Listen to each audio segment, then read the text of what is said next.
Sandro Mulak na anak ng child star na si Nino Mulak, gumagawa lang daw ng kwento laban sa dalawang kontraktor ng GMA na sina Jojo Nones at Richard Cruz para sa publicity at hindi daw totoong ginahasa.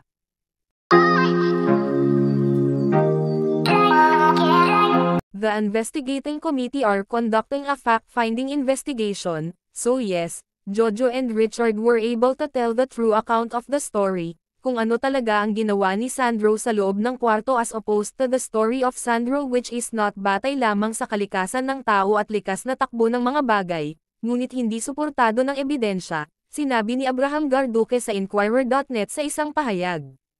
We further furnished GMA with a copy of the joint counter affidavit we submitted to the Department of Justice, to show that Sandro has no evidence to prove his story, worst his evidence is contrary to his story, she noted.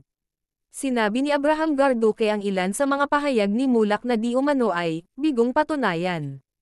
Pagsisimula ni Abraham Garduque, sinabi niya na drug siya pero negative naman drug test. Sinabi niya he was restrained inside the room pero may messages sila ng friend niyang si Elijah at ng girlfriend niya habang nasa room siya, the lawyer stated. Meron din siyang call log sa GF niya proving nakatawag pa siya sa GF niya habang nasa kwarto siya.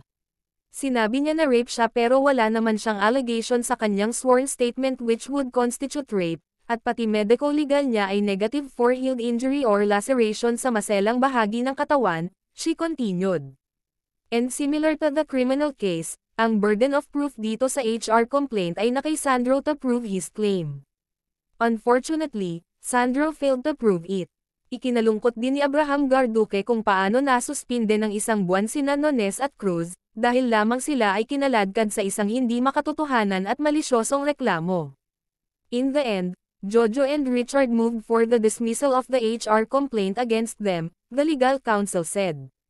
Binalaan din nina Jojo at Richard ang komite na huwag i-tolerate itong ginawa ni Sandro, kung hindi, ito daw ay magsisilbing precedent sa ibang mga artista, talento na maaaring gumawa na lang ng kwento laban sa sinumang production staff, para sa publicity o para matanggal sila sa trabaho kapag di napagbigyan, gusto, she further stressed.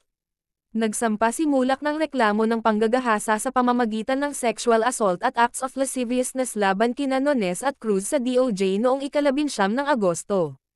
Iniimbestigahan na rin ang kaso sa Senado bilang bahagi ng investigasyon sa sexual abuse sa entertainment industry.